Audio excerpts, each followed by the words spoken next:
right. Yeah, that's my third one. And you know, you have to change it up. Yeah, but that's an awesome kicker. You know, Thank you, sir. how your project going to Chattanooga? Pretty good. We'll be there this Saturday too. Yeah. Headphones? All right. Everybody can hear okay? Yeah. I can hear. Yeah.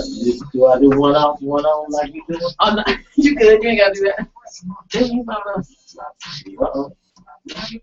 Can I get the lyrics to this song so I can sing when I come in? Yeah, like, oh, I gotta get the full out today now.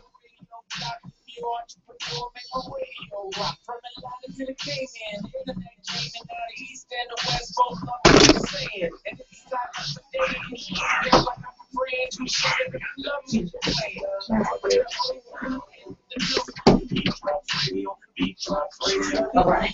We gonna ban you. I'm sorry. I sit over here. See me and Marvell dressing.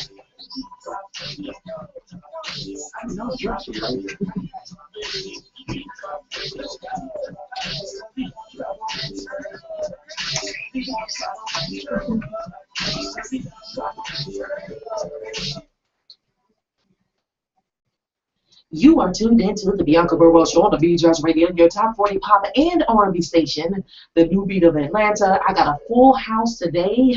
I got Mayor Bell, Derek Henderson. I got Dougie Fresh, Doug Lehman. And on the sideline quarterbacking, we got Gerald Rose, the CEO of New Order, National Human Rights Organization. He's on disabled list. Yeah, something's going on. You guys, we got a lot of stuff going on, a lot of things we're going to talk about on today. I've got some clips of Michael Brown, the eyewitness account of what happened, and also the police account of what took place. So we're going to be playing that today. Aunt Jemima, her family files a $2 billion lawsuit. Washington, you know I'm always going to stay on top of this, Doug. Washington sold $3.8 million in recreational weed. And finally, some of you guys may remember Renisha McBride, the 19-year-old teenager that was killed in Detroit. They have found that man guilty of murder, so we'll talk about that. And all of a sudden, the man was just walking down the street, minding his own business, and a knife fell from the sky into the man's head, Doug. Gravity. Just walking, and just got stabbed in the head with a knife. You kidding me? You look at that picture at the very end. He's sitting with the knife in his hand. Crazy. At least he's alive. Good gracious. So we'll be talking about that and seeing what's going on with New Order and getting their take on some of the things that have been taking place in the news. The calling number is 404-826-9223. Again, 404-826-9223. That is the calling number. The listen line is 401-347-0418. If you want to see everything that's going on in the station as it happens, just go to TheBeatDropsRadio.com, click on Watch Live. And the Q&A box is open. If you have any questions, comments, call in. That'll be cool. We had some calls last time, y'all. We dealt with this Michael Brown situation, and that was really cool. So keep it locked right here on the Bianca Burwell Show. DJ Cassidy featuring R. Kelly. Make the world go round. We'll be back. Hey, that dude with the knife in his head remind you of people used to have Afro picks in Oh, yeah. You're right. He remind me of that.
Gonna help Mark Bell get in office.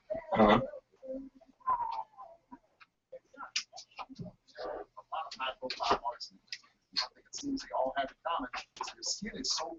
But see, they don't do nothing. When he added to this chat, they talking about boycott. Doug, you're first. All right, it's gonna be light.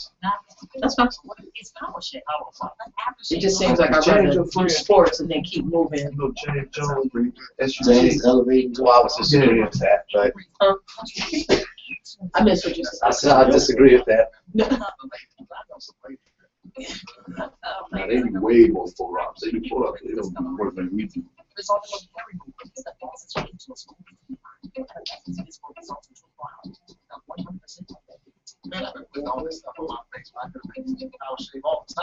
you could have. I tell you what you could. I shaved out.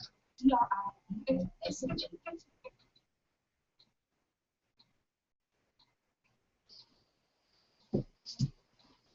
You know the music. Doug Lehman. Time to put it to you in layman's terms of your Beat Drops Radio Sports Update. We got a lot of human interest sports stories going on. Not much scores or facts, but just some stories going on right now. Over the weekend, we all know about the whole Tony Stewart running down Kevin Ward and killing him in a dirt track race thing. I'm not a big NASCAR fan, let alone dirt track race cars. But, I mean, that story's still been going on. No answers have been filed yet. I'm still waiting to hear from Tony Stewart. Did you see the video? Not yet. I watched the video, I want to say about maybe 10 times. I saw still pictures of it. So. I watched the whole video. And it wasn't good. It wasn't good. And it didn't look good for Tony Stewart to, you run him off the road. His car spin around a couple of times, and then the person who was filming it, one of the attendees, obviously, zoomed in, and you can see him doing something that obviously we realized he was taking off with his gear to get out of the vehicle, which was so not wise.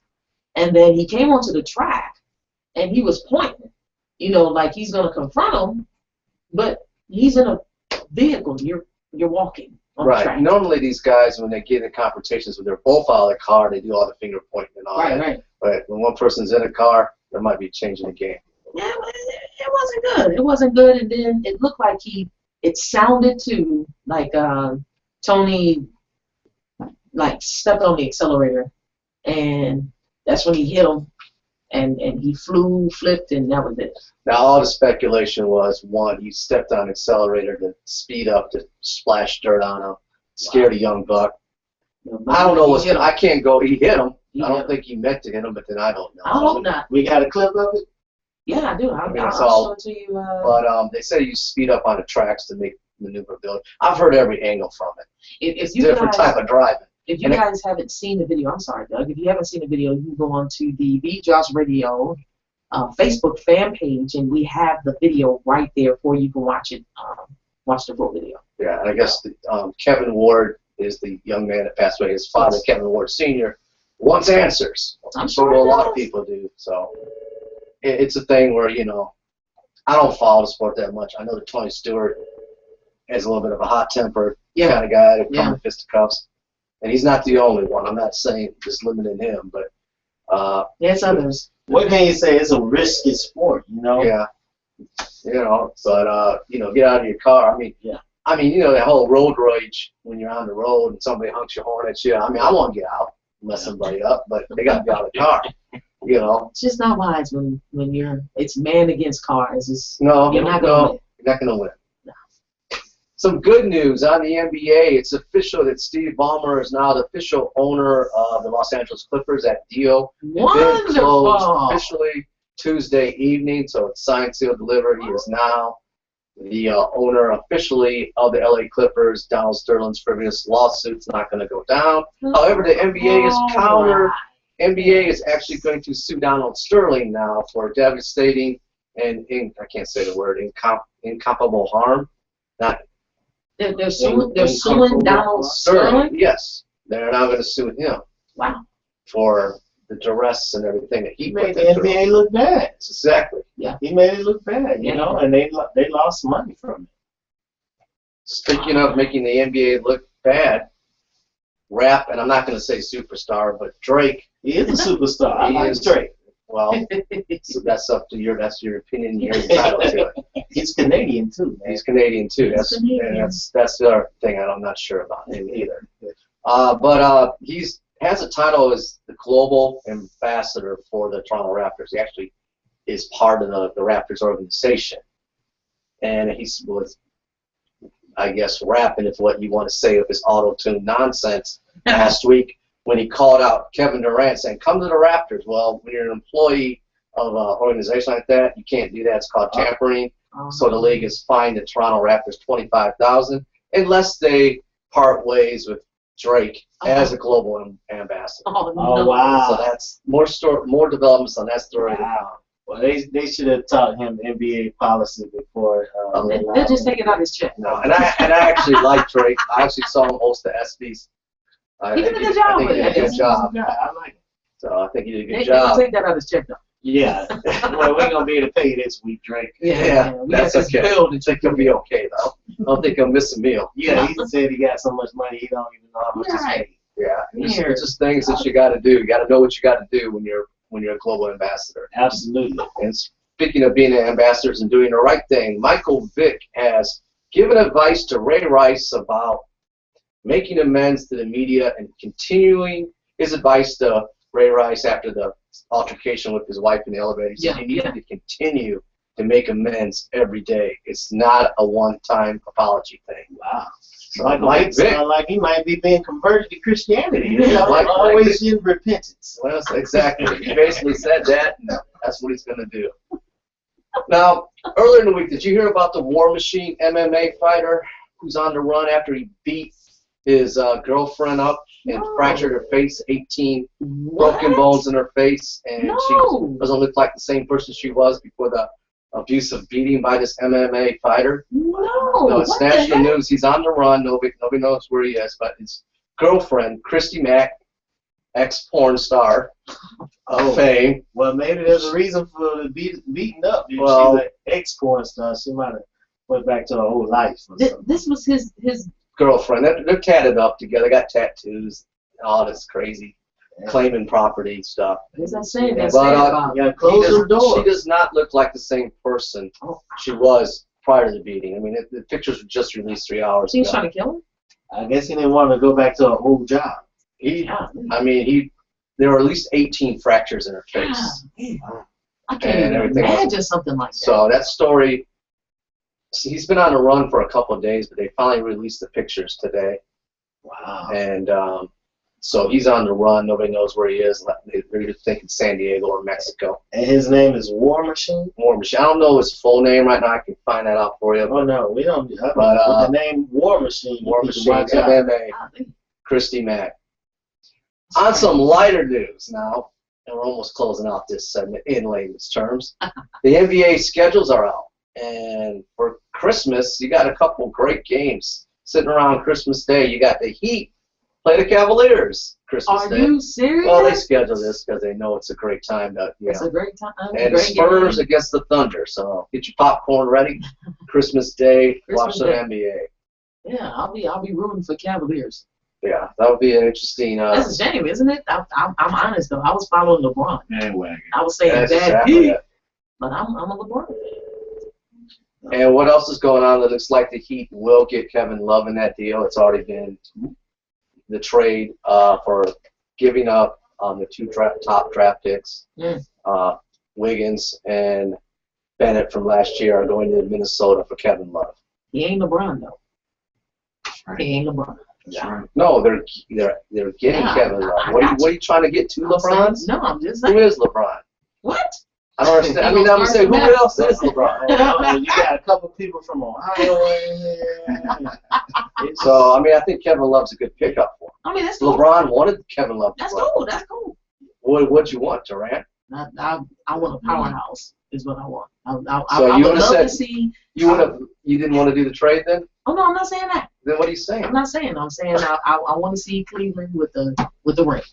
Right. I wanna So see they got a them power it may forward. not be. They added a power forward to their It may team. not be this year. I mean, it might be a couple seasons before that happens. How about a 6'4" shooting guard named Ray Allen who's coming out of retirement today to announce where he's going to play? Really? Yeah. Do you want old Ray? Do you want old Ray playing on the? Ray's a veteran. He still has a lot to contribute. He's still got a little game. He does. Okay. He got a little game. He still does. We'll see. But no, Kevin Love will be playing for the Cavaliers with LeBron and company, but they gave up two talented players to do so. All right. And NFL training camps are underway. Hard Knocks episode 2 is out, spotlighting the Atlanta Falcons. All right. Some fights, some controversy, rookie running back playing well. All that you can see on HBO, which I don't have, but that's what I'm reading about. I'd tell you more if I could see it. But a lot of stuff going on in the NFL. Johnny Manziel played the other day. He's still in that quarterback battle in Cleveland just to see what's going to happen there. All right. Pay him a lot of money. Lot Number of one money. franchise cost-selling football jersey right now is Johnny Manziel. Okay. So Cool beans. that's all I got in layman's terms. All right. Well, we enjoyed that as always. We got a whole lot coming up, like I said. You see the War Machine? I'm Turn them looking at over to the authorities and I watch guess yourself. so, right? Do not approach. Good gracious. We have New Order National Human Rights Organization in here. Mayor Bell and Derek Henderson are in Right here. on. then. And we're going to talk about some of these current and hot topics that's going on right now. The call number is 404-826-9223. The listen line is 401-347-0418. Call it. We're going to talk Call about it up. Call it. Mama and her heirs filing that $2 million lawsuit. That's crazy. And all the stuff that's going on up there in St. Louis and Detroit. And a man getting hit in the head with a knife. The Afro pit. Just all kinds of stuff. So keep it live right here on the Bianca Burwell Show. Have y'all seen James Brown get on up yet? I have not seen That's that. it. I think I want to see it. you saw it? I'm looking forward to seeing it. Was it good? It was good? Mayor Bill? Yes, it was. It was, That's your cue. You know they have. it was very good. We'll be back after this. James Brown, get up off of that thing. Keep it live right here on the Bianca Burwell Show. Hey, you know they got one with Andre 3000 gonna be playing Jimi Hendrix. I heard that.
All right. And y'all could mention the Silver Comet Trail homies that we got involved with. Remember who that? Silver Comet Trail. White girl. Oh, yeah. Beat up. You are tuned into the Bianca Burwell Show on the TheBeatDropsRadio, your top 45 and R&B station, New Beat of Atlanta. You can also see us live. All you gotta do is go to TheBeatDropsRadio.com, click on Watch Live tab, and you can see what's happening down at the bottom of that. Some of you guys get a little confused. It says join the conversation. You click on that, then you'll be able to ask questions. Follow directions. That's all you got to do. So I got some guests in the studio today, and some topics that we're going to be discussing and covering. It's going to be quite a bit today, quite a bit. The first thing I'm going to bring up, though, because I've got to know you guys' thoughts on this. I've seen the comments that people have made in regards to this story. Aunt Jemima. Everybody know about Aunt Jemima. Aunt Jemima. I didn't even know she was real. I thought she was like something made up, like Uncle Tom, Kevin, you know? But well, you know, her heirs. What about Miss Butterworth? Mrs. Butterworth? Miss I don't know. Butterworth, I she's probably real. She's probably a real white lady. Yeah, that looked like, yeah. I don't think Miss Butterworth is white, man. What about Betty Crocker? Oh,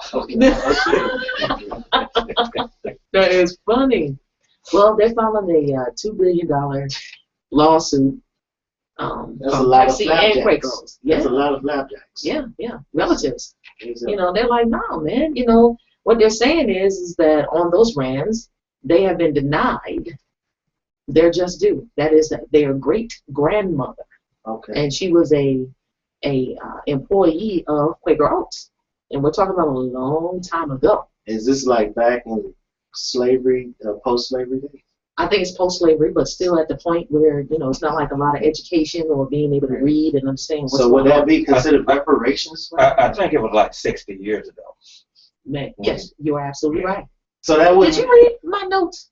I did not read it. So that would be reparations for the family, then, would it? I don't know. And Jemima was like a slave type. I mean, you know, So D.W. Hunter is filing a class action lawsuit against Pepsi, Quaker Oats, Pinnacle Foods, and Hillshire Brands. Hunter is filing the suit on behalf of all of the great-grandchildren of Anna Short Harrington. Anna Short Harrington, That don't sound like who Aunt took Jemima. on the pre-existing character of Aunt Jemima in 1935. Yeah, that's what happened.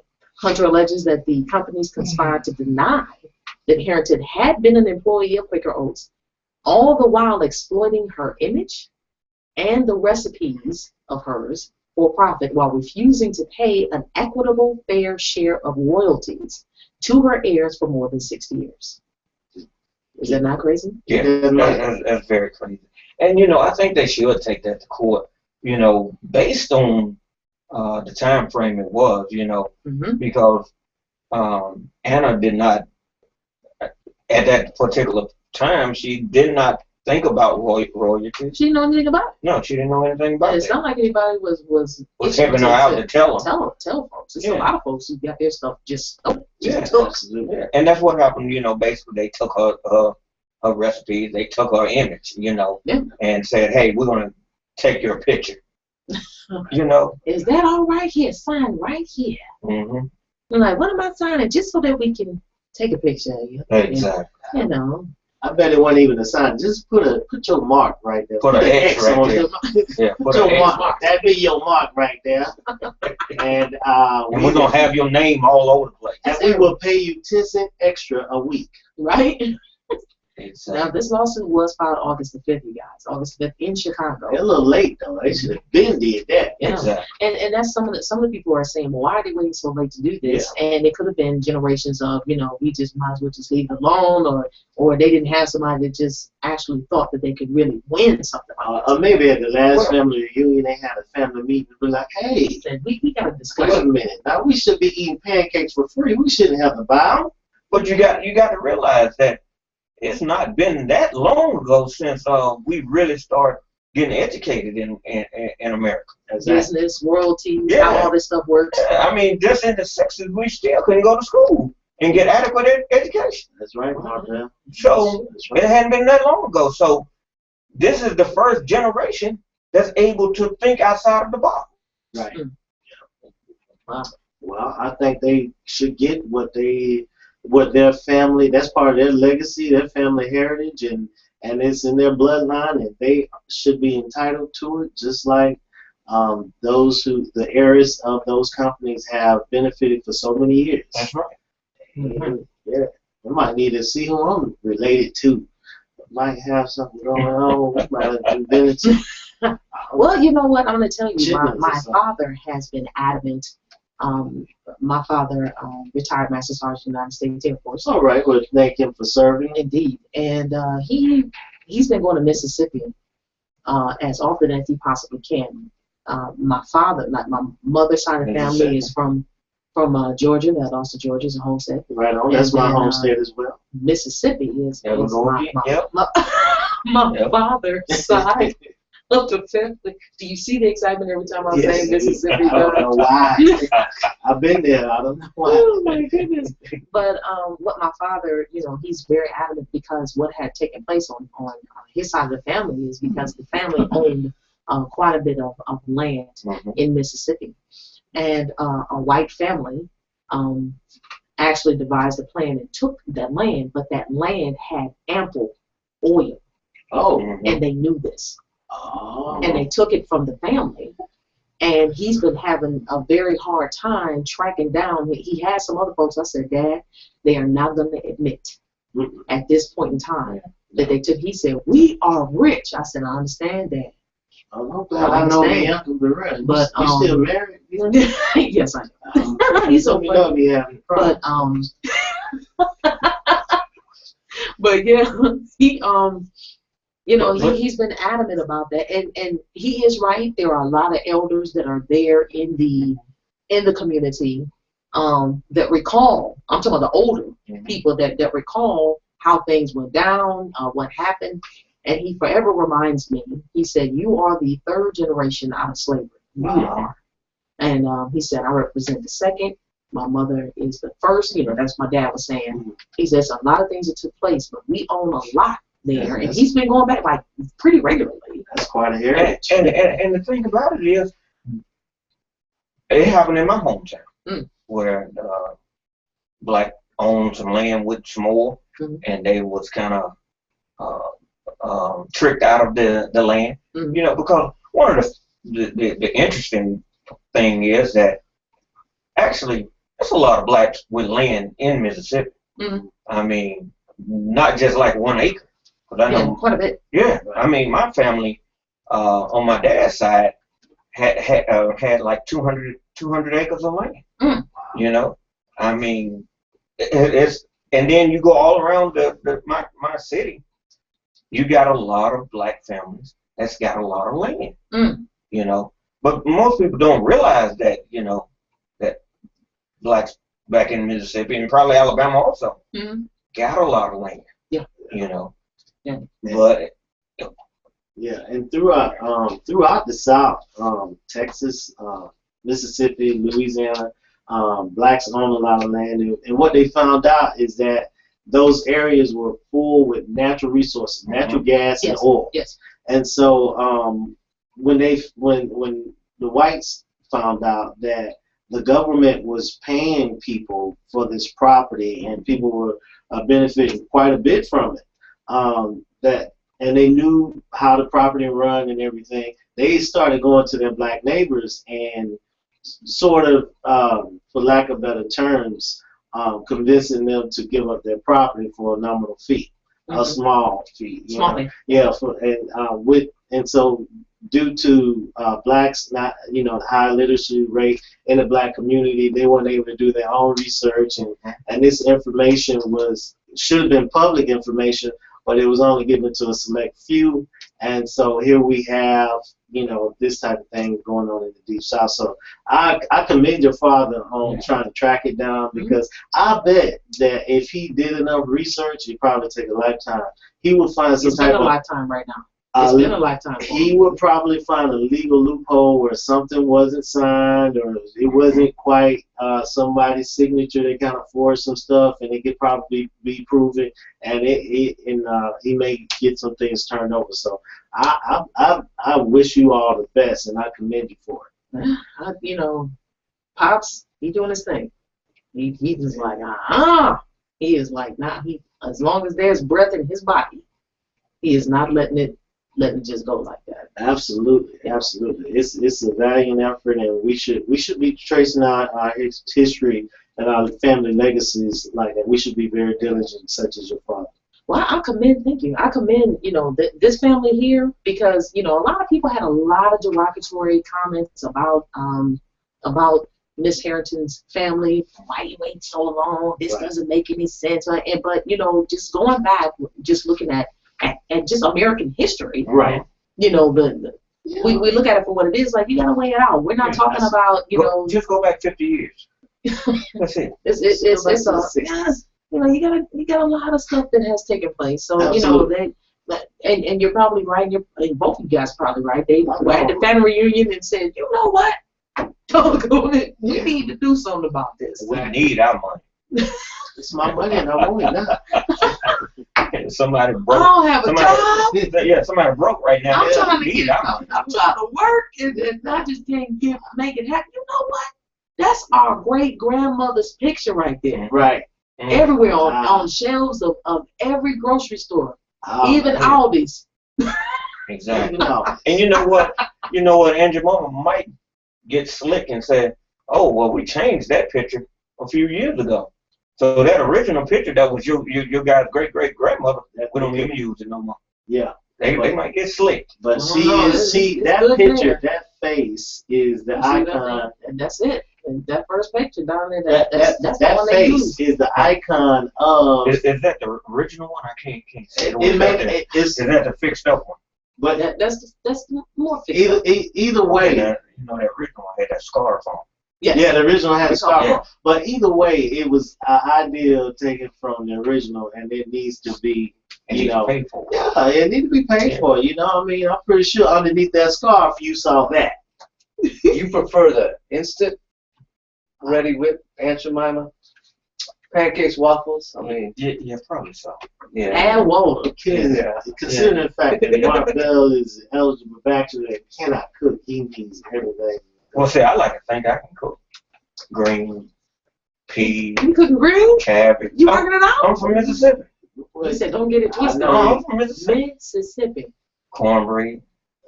I love chicken. Yeah, You know how I we want to know go that. bread? I modernized the cornbread. I go ahead and go and get Jiffy. Yeah, a little water. Oh my goodness. Whip it Here up, we go. throw it in there. Here we go. They got it all sweet. Now Keep it alive, right? We gonna hold that thought. Keep it alive right here. Isley Brothers, here we go again. It would be Bianca Burwell show. Let's go with the Isley Brothers.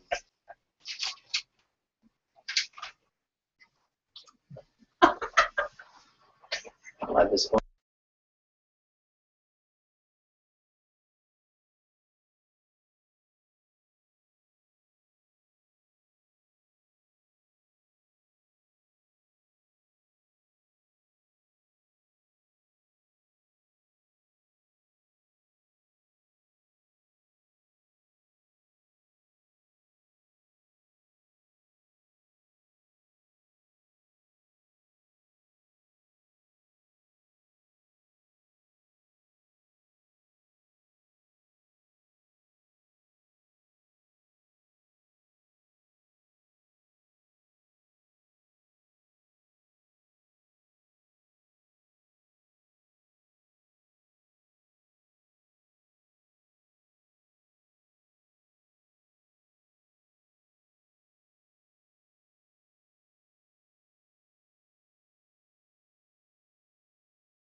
We're talking about it. Ideas that you know would be a great show, then contact the TheBeatDropsRadio and email your YouTube links, website, and contact information to TheBeatDropsRadio@gmail.com to set up an appointment today. Act quickly as we are gearing up for the new year and expanding our network to include interesting, creative, fun, original, and captivating shows, and this just might be you.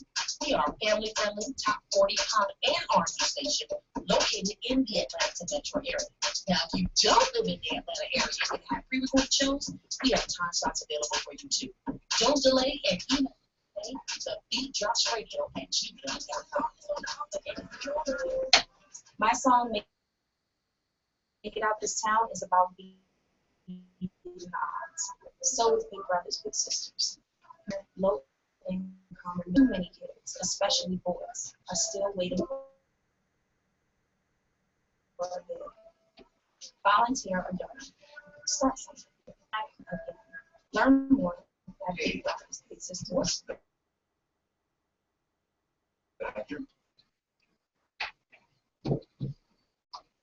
Burwell Show, and I have in Mark, quote unquote, Mayor Bell in the building, Derek Henderson, both of them from the New Order National Human Rights Organization. Right on. And of course, I got my right man over here, Doug Lehman, in the building. Trying to keep peace. You trying to give me a brief. And today, like I said, we've got a whole lot that's going on in the news, a lot of things that are just taking place, and something in particular that I want to discuss right now. The media. We had a situation take place there in St. Louis. Everyone has noticed, but it seems to me, I'll let myself, that a lot of the times, matter of fact, it seems like almost the majority to grab or try to get the most, what's the word that I'm looking for? Stereotypical picture absolutely. of the individual to put out there. And, but, you know, I want to say Eric, it's female, John, that writes for one of the outlets that I look at a whole lot, which is The Wire. Okay. And she takes the time to actually go a step further. I don't know how long she'll be writing for The Wire, but right now, because she's pushing the envelope, Doug. She is. If she's pushing the envelope, No, she really is. She won't be that long. Yeah, I mean, I promise you. Every time when I look at her stories, I'm like, all right, Miss John, you know. She on her way out. But what she wrote a piece called "The Media Keeps Failing Black Teens."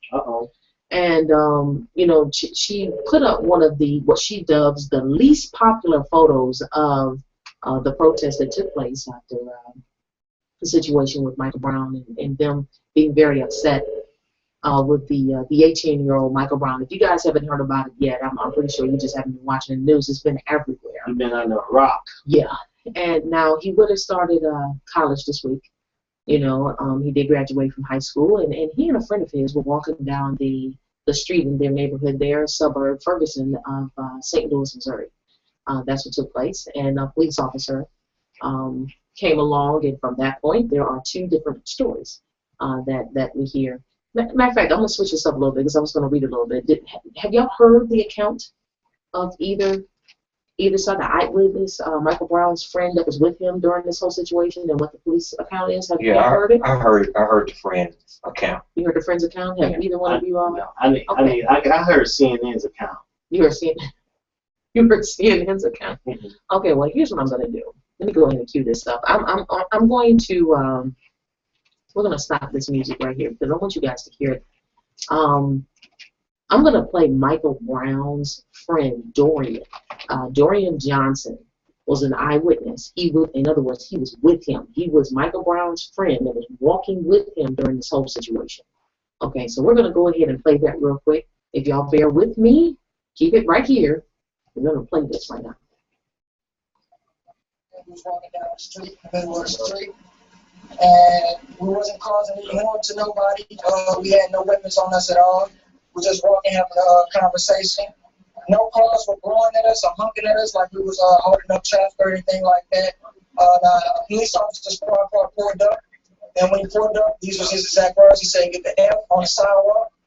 And we told the officer we was not but a minute away from our destination, and we was sure to be out the street. We was having a conversation, and he went about his way for about 1 or 2 seconds as we continued to walk, and then he reversed his his car, and in a manner to where it almost hit us, and it blocked both lanes off the way he turned his car.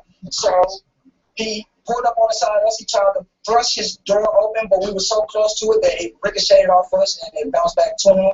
And I guess that, got him a little upset. And at that time, he reached out the window. He didn't get out the car. He just reached his arm out the window and grabbed my friend around his neck and was trying to, as he was trying to choke my friend.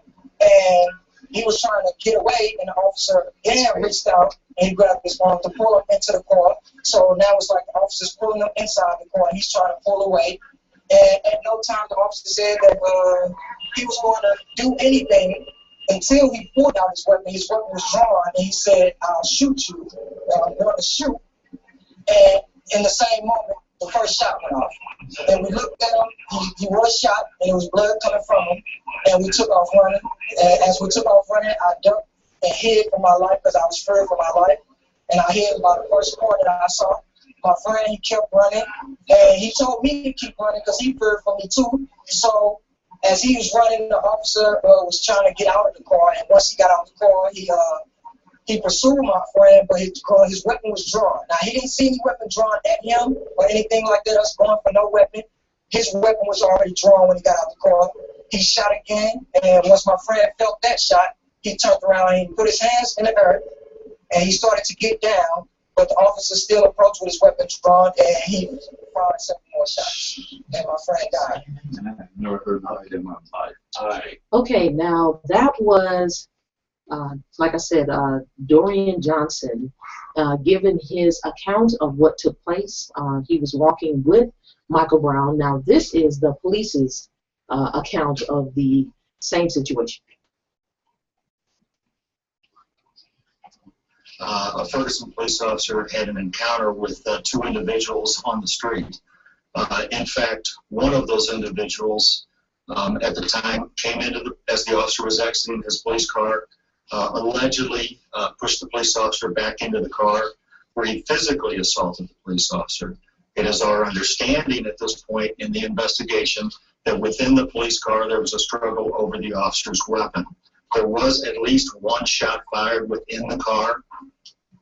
After that, the officer came back out of the car. He exited his vehicle, and there was a shooting that occurred where the officer, in fact, shot the subject, and the subject, they were fatal injuries. The entire scene from approximately the car door to the shooting is about 35 feet.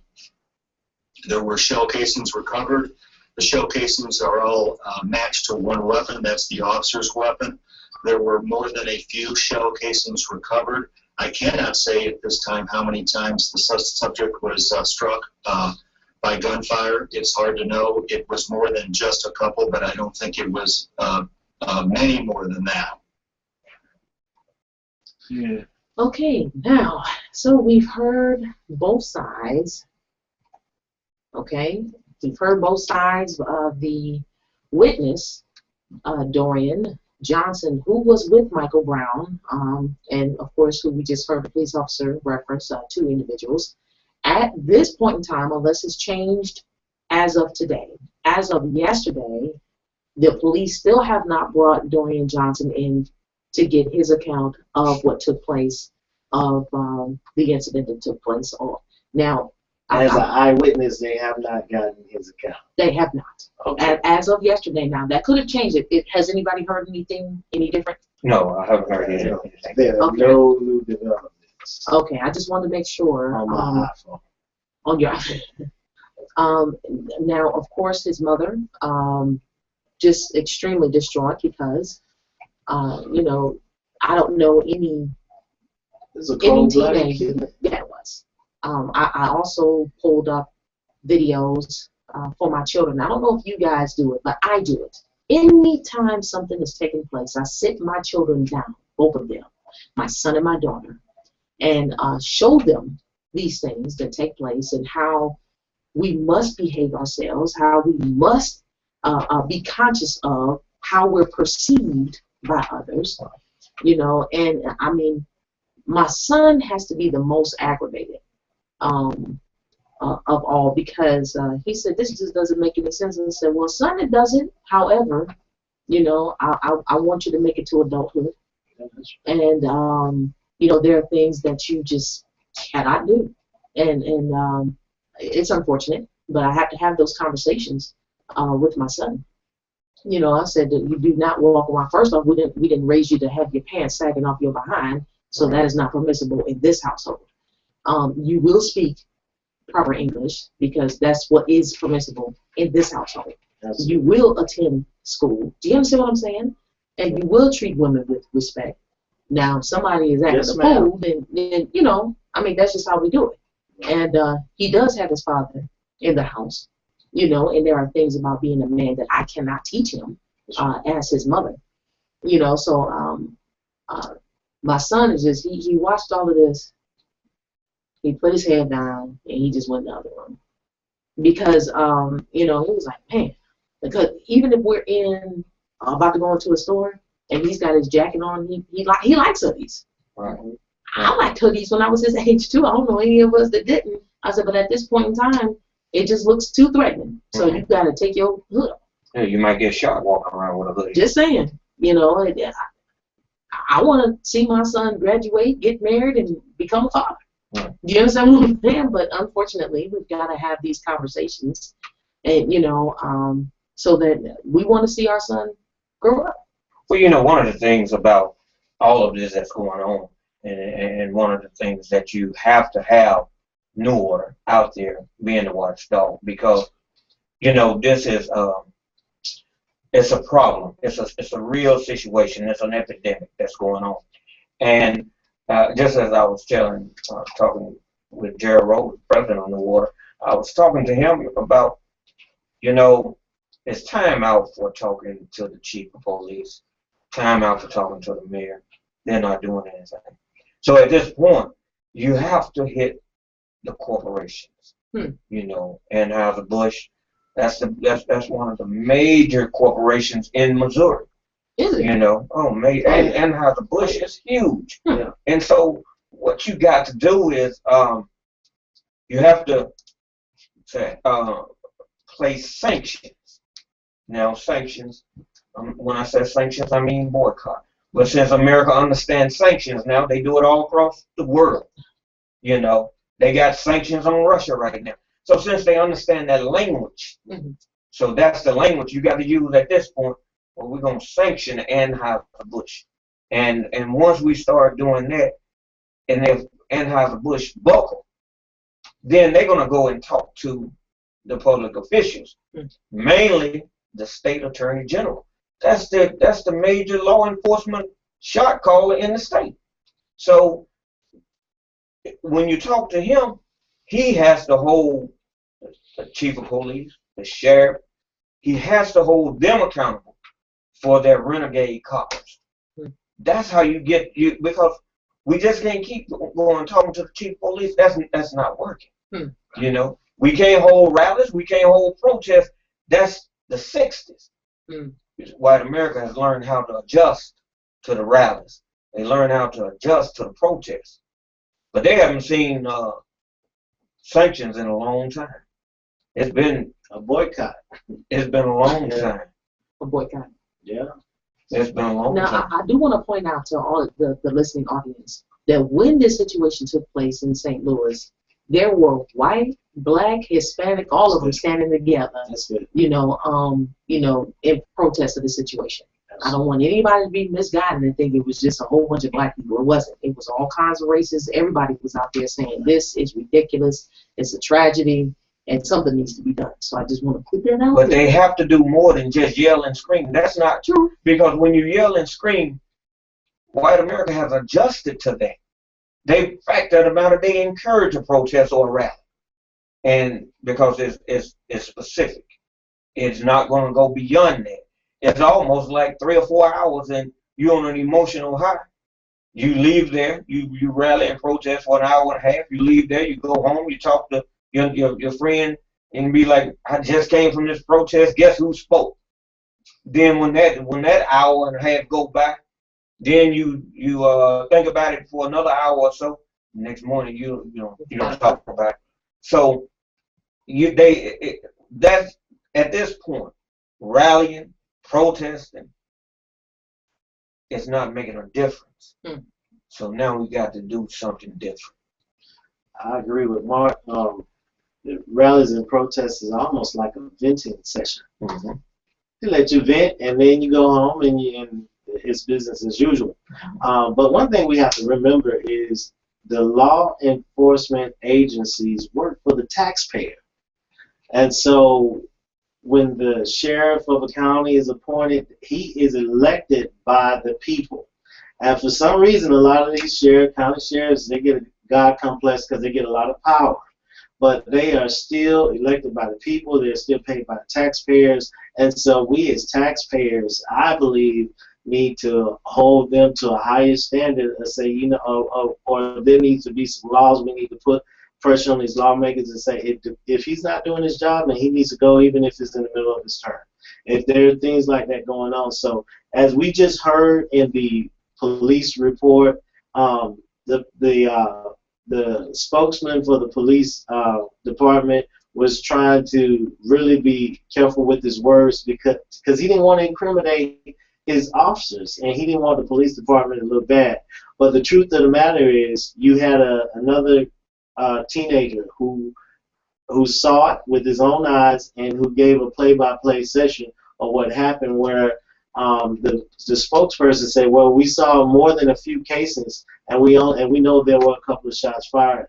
When we have to settle with those type of answers, then that's when we need to really put pressure on our lawmakers. And the rallying and the protesting is good for the common man, but for those who want to see change, we have to go to the voting polls. We have to begin to put pressure on these politicians. Change, or you will be gone. You will not have a job. You will not be my representative.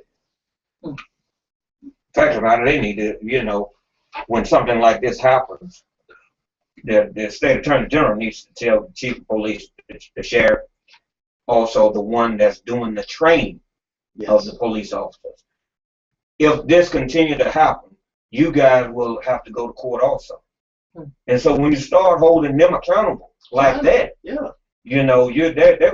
If I was the chief of police and I know that the state general is gonna bring me to court, I would not have this idiot running around my police department, because you already know they're an idiot. That's right. A person just don't wake up one day and decide that they're gonna have this attitude to shoot somebody. They carry that all day, every day, and you know it. I was telling my son last night, I said, let me explain something to you. These things have been taking place for quite some time. Right. The difference now between now and when we were coming up, and we know how Toledo police are.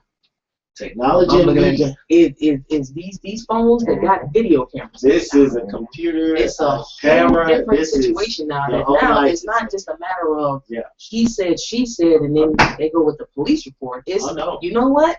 I'm about to film this, and I'm putting this all over social media so everybody can see exactly what's going on. I said that's the difference, because it's been occurring. We've known this for quite some time. A lot of us have been subject to the self-same thing, being pulled over ridiculously. I know I have, especially coming up. I was like, man, I just want to make it home. That's all. And the person that I'm with, I'm like, look, Chanel, I'm in the front seat with her. I'm in the passenger side. We got people in the back, and I'm just reaching my hand over, like, calm down. We want to make it home today. Okay, just. I understand. It's funny because on the way here, me and Gerald, we were riding beside Dunwoody Police Department car, and I'm like, Gerald, what's the speed limit? You better know it. Check it. The speed limit was 45. I'm going 30. I've done it too. Let me go. I'm gonna make sure Speeding is not going to be a reason why I get pulled over today. My brother, there in Texas, just yesterday, he had posted the situation that took place with him on his way to work. He said the police officer was on his bumper the entire for 10 miles, turn for turn, lane change for lane change. My father said, you should have drove straight to the police officer and said, I think he lost. That's pretty funny. My dad. What's your thoughts, Doug? I haven't even asked you, man. I want to go back to. I haven't seen the footage, or with of the whole thing. That yeah, I just heard two accounts, and I heard two different stories. Yeah, but until I see the footage, I can't really comment on that. I mean, judging from 99.99%. What happened was a tragedy and it shouldn't have happened. Right. But I haven't seen it. Now, the part about, I want to talk about the part about not protesting or not raising it. You're saying that that's just not a viable. Well, doesn't it bring awareness, or does? Well, everybody is aware of it when they see it on TV. Okay, I'm just about protest in general. You were like, no. Why are you going to continue to protest when there's no solutions being done? Right. I mean, you protest today, they kill somebody tomorrow. It doesn't make any sense. You cannot keep protesting when you keep seeing the same ridiculous stuff happen. You have to advance to something else. You can't keep learning 2 + 2 is 4, and you don't want to learn what 3 times 3 is. 9. So you have to move forward. No, I know what you're saying. I know, but just to build awareness. Okay, there's a problem. What's the solution? Is what you're saying. You can say there's problems all the time, but either you're a part of the problem or part of the solution. And rallies and protests have became a part of the problem because all we're doing is just shouting and yelling. Well, what happened in St. Louis with the rallies and the protests, and this is kind of the negative side of it, is they started looting. And so yes, they did, and I saw people coming out of stores with rims and ties. I'm glad you spoke on that, because that's another area that Miss John was talking about, is that how the media quickly switched to that, and that kind of took over what people, it took the attention away from what took place. Right. You follow what I'm saying? It took the attention away, and they show, of course, pictures of people running out of stores, and they looted all kinds of stuff, and that's just. And I said the other day, that was just the most stupidest thing. But there are people who are opportunists in every race. That's right. No matter what it is to take place, you know what? And then that's an excuse to do whatever it is that they were feeling that they wanted to do. Yeah, we gotta find a way. The Department of Justice needs to step in and regulate these law enforcement agencies. New order at least once a week post police brutality of some kind. We had Eric Garner up in New York just a few weeks ago. He was jumped by the police, asphyxiated, and he ultimately died. And he's gonna choke him. Yeah, and going back on what you were saying about your son. This man tried to explain his innocence, said he didn't even get the opportunity to do that, and he was attacked by the police. And so there's really no way out of it once it's kind of like a group of lions jumping on the prey. It almost seems like it's very. Well, what was interesting still is because that thing called a cell phone that has a video camera in it. All of those people were filming it. That's right. And that was put on Facebook, and the police report was that he died from a heart attack. Mm. That's what the police report said. But when everybody looked at that video, it was like, oh, no. You choked him to death. You killed this man. You killed him. You committed murder. Yeah. And now the latest on that is the individual, the young man that filmed that whole thing. His fiance talked about it. They stalked that man. They followed that man. They arrested that man. Did you know that? Oh wow! I didn't know that. Well, that's latest. I'm learning today. Yeah. And they arrested the that man that you're talking about that filmed it, they arrested his wife or girlfriend. Yeah, whatever she was. Yeah, they arrested her for some type of. It's Crazy significant. because what she said was, she said he would not have done with it because they said that he had a gun on him. Now, you know you can't have no guns up there. Yeah, exactly. Right? Yeah. She said he would not have done that. Not only that, but the gun had no bullets in it. Now, Wow. I state my opinion. This is my opinion, and I can say it if I want to. I feel like they planted that gun on that man. It's your And radio it probably came from an evidence room. I'm just saying. Exactly. To put something to get that man. I'm just saying because that started a serious media firestorm. Wow. It did. Wow. So they criminalized the guy who was filming because they were incriminated by the filming. The filming that, you know, because if we didn't have that to look at, we wouldn't have known. It would have been a thing. A heart attack. Yeah. Yeah, we would. And we would have settled for that being this man just died of a heart attack because he was overweight. Crazy. Right. Yeah. We got a few more things that we're going to cover. Again, we're going to talk about Renisha McBride up there in Detroit and some other stuff. So keep it locked right here. This is a brief break. We will be right back behind the deal coming up. We don't want no more protests, dog.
process. I agree with Bill O'Reilly. He don't need a job.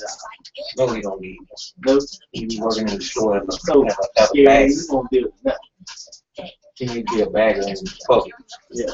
For He pro. need to go be a paralegal for somebody. No, he don't need to get no legal advice.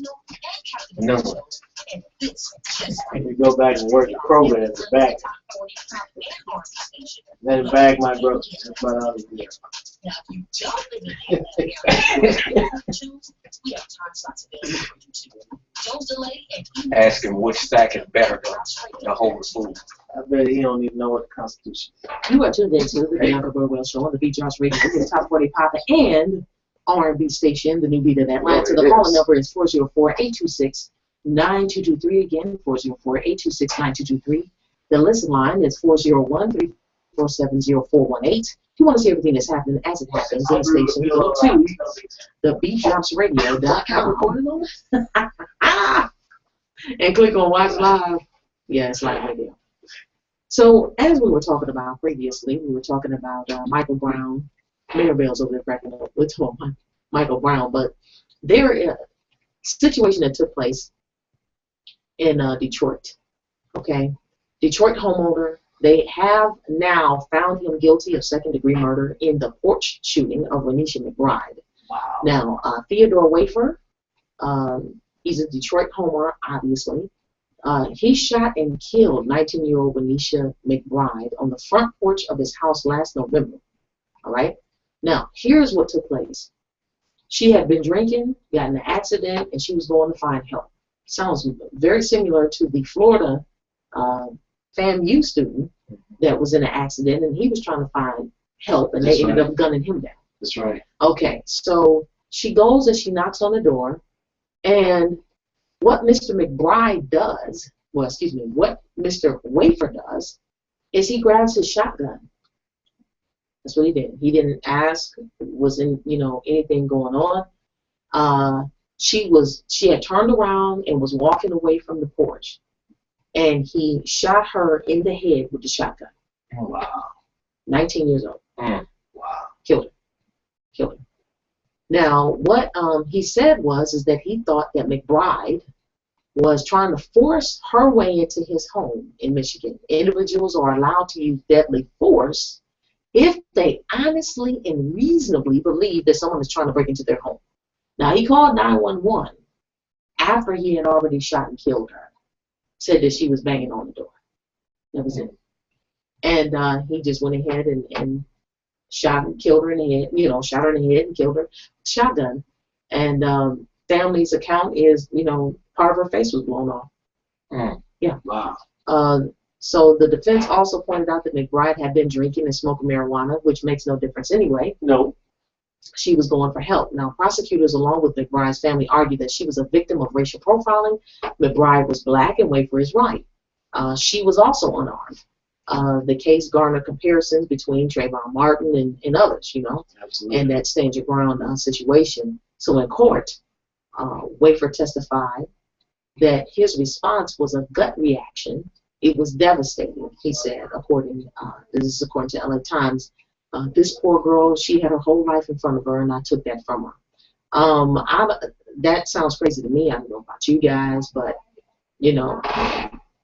apparently it says the conviction of killing this unarmed woman, he was shocked by the verdict. Yeah. Said he was shocked. Yeah. Oh, he was wow. shocked. He was shocked. Well, bless his heart. He was shocked. He said he never intended to kill anybody. I don't know what else you intend to do when you have a shotgun and you cock it and you aim it at somebody's head. I guess. I don't know what's gonna happen from that. I guess he watched a lot of cartoons and he think they're gonna come right bounce back. back. Yeah. Something like that will happen. But yeah, Theodore, he's 55 years old. He's convicted of second-degree murder. Okay, and this was just recently because this came across the wire August the 9th. Okay. Well, good. Now, I take it they haven't gave him the sentence yet, correct? I do. He was just convicted. Yeah, right now he's been convicted. Let's see. His sentencing date was moved to August the 20th. That's what they got to watch next. Yeah. Because He faces life in prison. They don't know. They said even if he gets 15 years, that's essentially a life sentence for him. That's what some of them were saying. Well, you know, really, well, he probably won't get 15. And if they don't watch it, he's probably gonna get 5 years. Good behavior. 4.5 year probation. Yeah. You know, and he do 6 months. Yeah, that's true. You know, that's if they don't watch. If they don't watch keep a close eye on this trial. He could get the 15 years with the possibility of parole, or even without the possibility of parole, and then you still see his time get cut right. By the penal system because of all the merits that they give folks who commit violent crimes. Right. If you've been good behavior, you've been working, and you know they have systems where you work so many days and you have time taken off your sentence. Right. And so, and this is more common with people who commit violent crimes than those who commit non-violent crimes.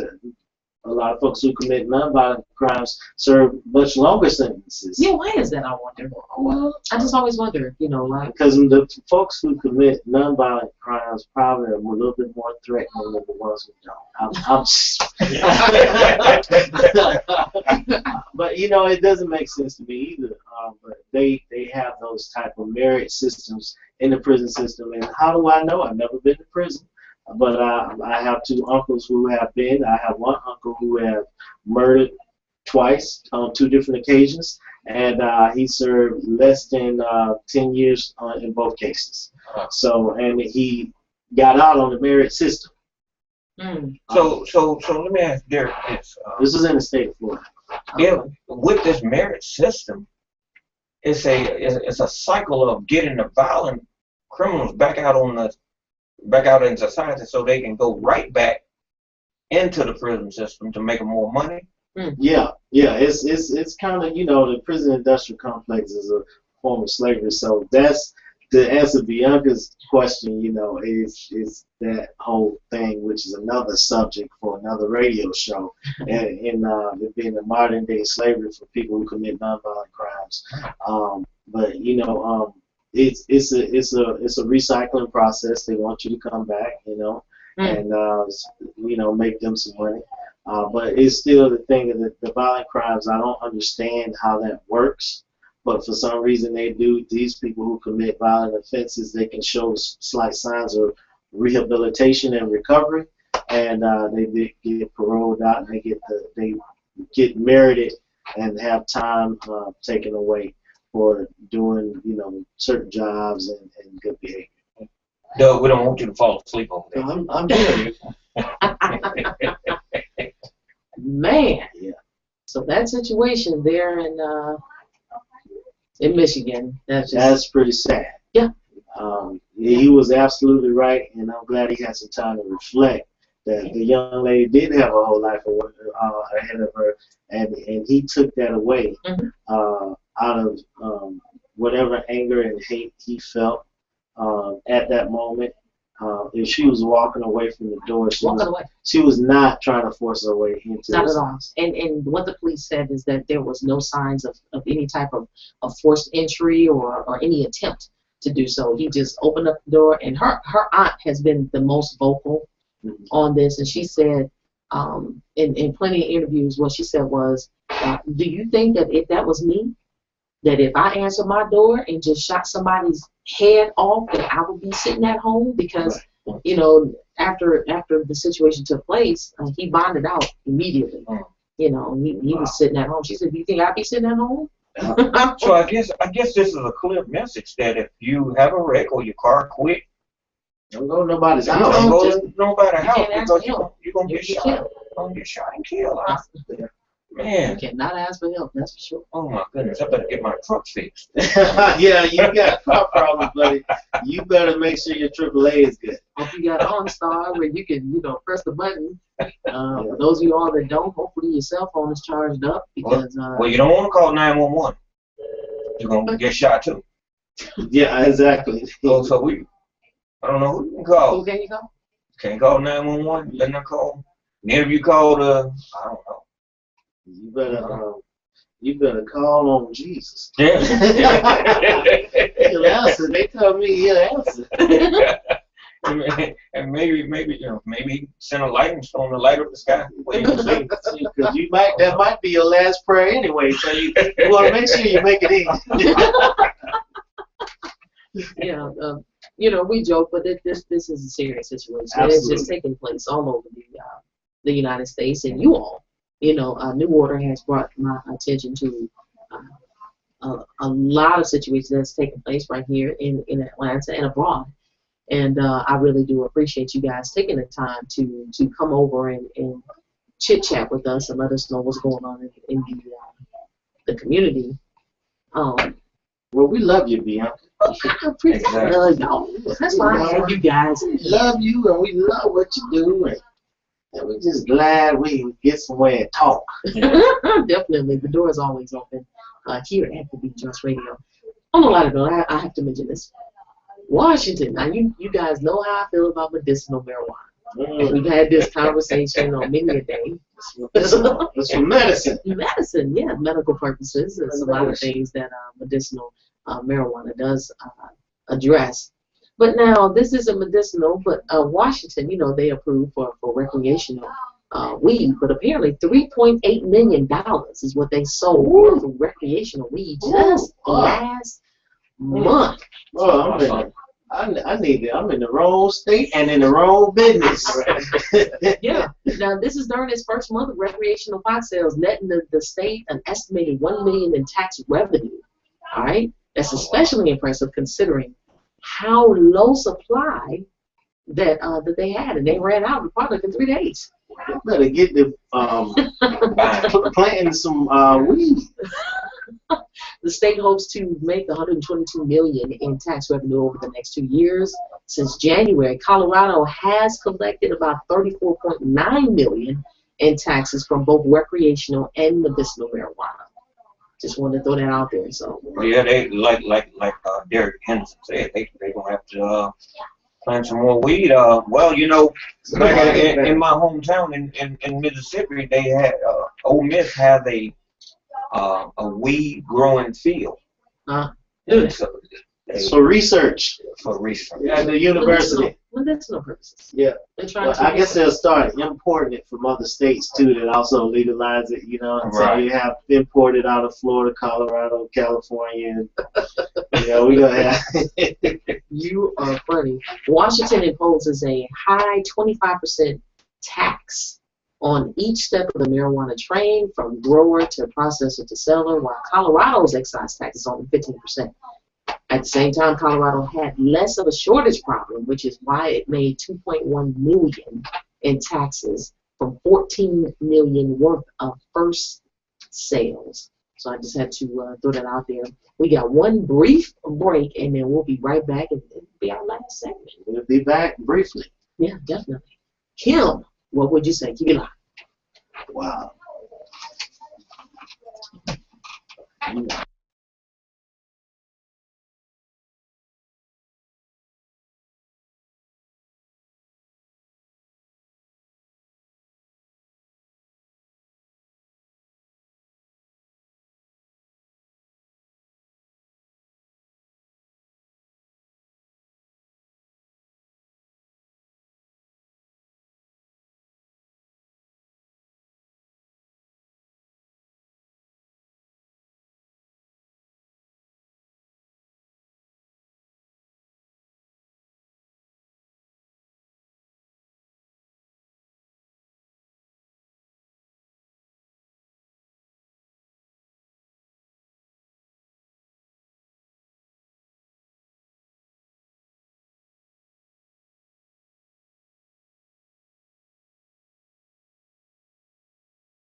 Sunday morning.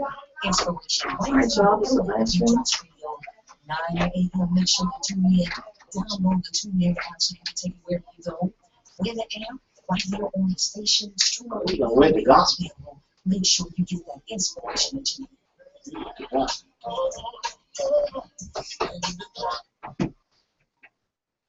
You are tuned into the Bianca Burwell Show on the TheBeatDropsRadio, your top 40 pop and R&B station, the new beat of Atlanta. I have Mark Mayor Bell in the building, along with Derek Henderson of New Order National Human Rights Organization. In my right hand, Doug Lehman in the building. What's going on, Doug? Just trying to keep the peace. It's all good. You hanging in? I'm hanging in. You're doing a good job. No protesting allowed. Nope. That's what I learned today. Indeed. That's right. That's right. I want to say hello to the Listening is Philippines. fundamental. I appreciate you listening over there in the Philippines. Thank you. And other places abroad. If you want to see everything that's happening as it happens, just go to TheBeatDropsRadio.com. Click on Watch Live, and you'll be able to see us in here. The Q&A box is open. Hey. And if you missed the front part of it, this broadcast will be available immediately. You can watch it about 30 seconds after it's over. So just want to put that out there. So we've talked about a lot of serious things on this show. And before I talk about that last thing that happened to the Poe man, the Poe Chinese man, can you give us a quick update of what's going on with New Order? All right. Well, New Order. Well, Gerald Rose, our president, just did a press conference on a young lady who was beat up on the Silver Comet Trail. She was a mother, a wife, and this is something that hasn't happened in a very long time. But it happened to this particular individual a couple of weeks ago. She crawled to the trail. Apparently, someone drug her back into the wooded area, beat her up very bad. She was in critical condition at one point, and they still don't know who the assailant was or even how it happened. But she is very fortunate to have her life. As a human rights organization, we believe that everyone should be represented when it comes to their civil rights. And so this is a recreational area. People should feel safe, and they should always be allowed to enjoy themselves. That's what they pay their tax dollars for. Right. And so whenever this thing happens in the community, it's always a tragedy, and it always helps us to raise awareness that we are not going to tolerate that type of thing. We're going to work with local law enforcement agencies. We're here to support the family to ensure that this does not happen to you as it happened to her. And another thing that we have been dealing with, we was dealing with the water situation up in Toledo, Ohio. Absolutely. Well, yeah, that's my hometown. Did you hear about that? Yeah, I knew about it. It was bad. I mean, I have relatives there, and it was a terrible situation. And I told my aunt, I said I still wouldn't trust it. I would still, go get bottled water other places because. How can you clean it up in a few days? They knew. Let me. Please tell us. They knew that there was a situation going on before they alerted everybody else that something was going on. They knew it. And it's just absolutely impossible to, in a couple of days, say, you know what? It's done. It's finished. Y'all good. Y'all can go ahead and drink and eat. We put some bleach in it, guys. Makes no sense. And guys, we strained it and we bleached it, and now it's good. Were you here when I showed the video of that whole green? No, I talked about the next day. But yeah. Oh my God, I gotta show you that video. Yeah, I gotta show it to you. And so they can see it from space.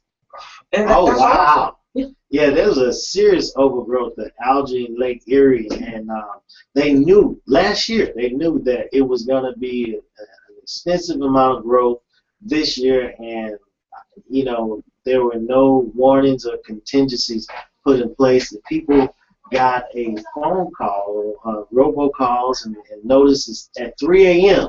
to not drink the water. Can you imagine waking up and the first thing you do, you get out of bed, wash your face, brush your teeth, have a drink of water, and what if you missed that notice? And you weren't supposed to drink it? Was it just you contaminated? Lake Erie was the only lake that was affected. But right now it is just Lake Erie and all of those areas that surround. I mean, because Lake Erie is it's huge. Yeah. Michigan, Illinois. And Dave Tolliver, who comes in. Matter of fact, his show comes on tonight. Full Belly Radio. He's from Cleveland, Ohio, originally. And he was like, "Is it gonna make it to Cleveland?" Well, dude, it looked like it might. Well, Lake Erie, Lake Erie. It was more concentrated in the Michigan area, toward Toledo and Michigan. Yes. Yes. Yeah. Well, it's a sad case. Gerald found out this has been going on since the 80s and the 70s. Yeah, the 60s, the 70s, 60s and 70s and 80s, and so that is a real huge problem. Yeah. Be afraid to flush my toilet. You don't know what's gonna wash up behind you. Come on. Exactly. You're right. There are people there that brought their well water, that live out in the rural areas, that brought water, that was trying to help out. It's terrible. It's a bad situation. And along with that, we talked to the Commerce lady up in Ohio, and but we got a follow-up call that we put in yesterday to get some more answers, because people in Toledo still have questions, Rightfully so. Yeah. So we want some more answers. So that's an ongoing investigation on our part. Then that we've been dealing with the St. Louis, Missouri situation up there. Yeah, that's. We were actually called on that one. Exactly. I heard the attorney. I cannot remember his name right now, that is now going to be representing the family. The same one that represented Trayvon. Was it? Oh, okay. Because I couldn't remember. I was listening. Is he a good one for the job? He didn't. His last one wasn't too great. Yeah, his last one wasn't successful. Yeah, I mean, he's got some experience, but yeah. Bring down the conquering back. Raise him from the dead. I command you to rise. Yes, indeed. Yeah. It's just sad situation. Just a sad situation is going on up there in Toledo, and I don't know what to say, you guys. Y'all have to get your water from somewhere else. I just really wouldn't trust it no more. And some of the older people there, my mother called to check on them, and they said, "Well, we probably been eating and drinking this for a long time, and they just now won't say something." Yeah. Folks sick and trying to get their medicine. They know we diabetical. Yeah. Folks sick and can't get well. Right. Because it came from the well, the water. Yeah, the water. Yeah. Now, Doug, that's the time we need to do a rally. That's right. That's what we need. Now you want to do a rally. Yeah, it's a bad situation. So. Everybody gonna start getting drunk and drinking alcohol now. Don't get you to see. They go ahead and get some medicinal marijuana. That's right. That'll clear that right on up. It sure will. They get rid of that bug you got. Just saying. Can you give the contact information for New Order? Yeah, New Order. You can reach our website. It's www.nrhro Human Rights New Order Human Rights Organization.org. www.nrhro.org. And on there you'll see our 1-800 number, which I do not have on me at this time. That's all right. But you look up New Order, you'll find our president, Mr. Gerald Rose. He's very easy to contact with. You can even reach us through Facebook. Yes, indeed. All right, cool beans. Last story before we get out of here. Knife falls from sky into Chinese man's head. Now, you can go on our Facebook fan page and you can see him, picture of this man. And this took place like a couple of days ago, just to let you guys know. Some people get hit by stray frisbees. Some people, rocket windshield. That kind of stuff. But apparently he got stabbed by a knife that was just rolling through the air. It appears that 57-year-old Chinese man, I cannot say his first name, Young Z, Chow. Sound like a rapper. Yeah, almost. He was casually walking in his hometown when he noticed a knife protruding from his head. Just protruding.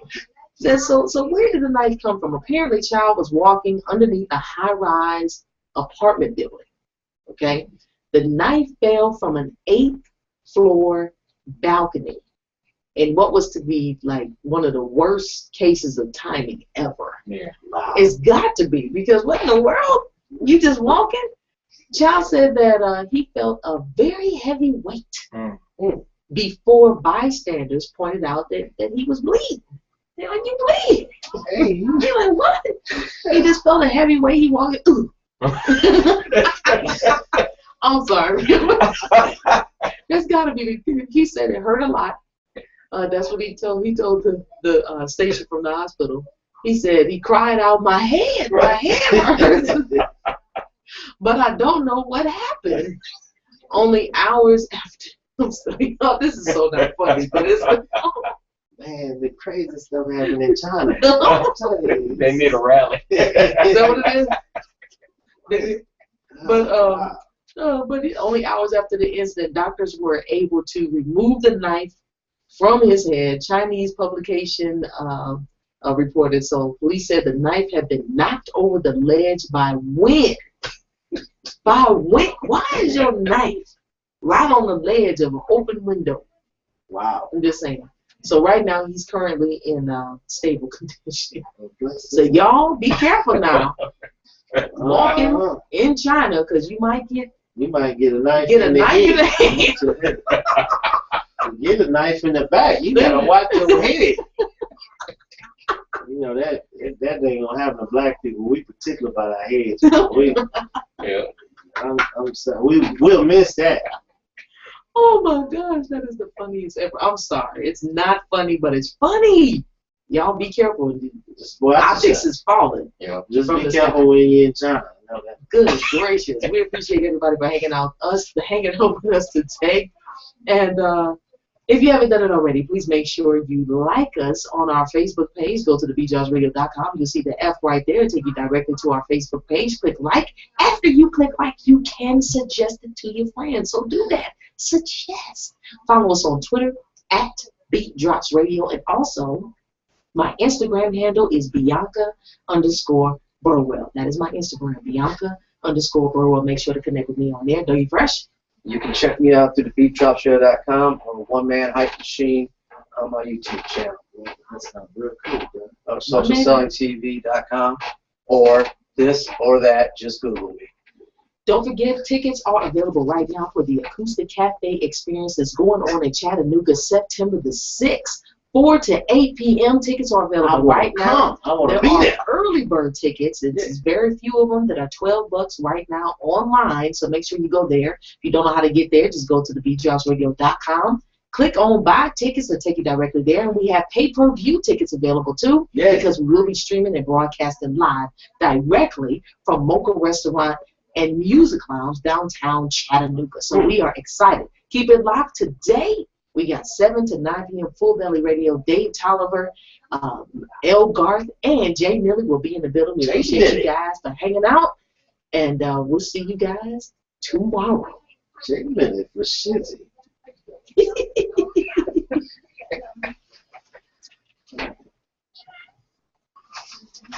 I wanna come to your little thing, Bianca. I would love to make it up.